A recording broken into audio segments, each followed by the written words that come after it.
रविवारी सायंकाळी आलेल्या वादळी वाऱ्यासह मुसळधार पावसाने शेतकऱ्यांचे पुन्हा कंबरडे मोडले आहे। हातातोंडाशी आलेल्या पपई पिकाचे नुकसान झाल्याने पपई उत्पादक शेतकरी हवालदिल झाला आहे।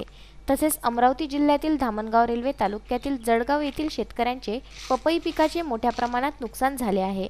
यावेळी वादळी वाऱ्यासह आलेल्या पावसामुळे ठिकठिकाणी झाडे, विजेचे खांब कोसळल्याचे चित्र पाहायला मिळाले। त्यामुळे शहरासह ग्रामीण भागात काही काळ बत्तीगुल झाली होती। गारपिटीने थैमान घातले। या पावसामुळे शेतकऱ्यांचे मोठ्या प्रमाणात नुकसान झाले आहे।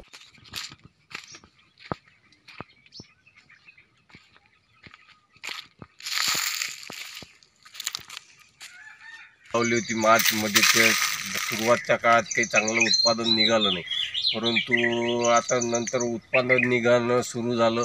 त्याच पिरियडमध्ये ही महामारी कोरोनामुळे मालाला उठाव नाही, त्याच कंडिशनमध्ये आता हे वादळी आलं, अस्मानी संकट आलं। 1.5 लाख रुपयाचा जवळपास खर्च होऊन गेला आणि पैसे आता समोर जूनपासून चांगले रेट मिळत असते, तर पैसे वसूल व्हायचे। त्या हिशोबानं कंटिन्यू खर्च, जीवामृत, सेंद्रिय आणि रासायनिक दोन्हीची जोड घालून शेती उभी करणं सुरू आहे।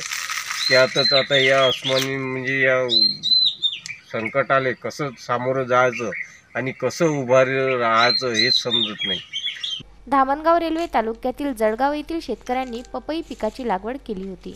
Salman Khan, Vidarbha news, Dhamangaon railway.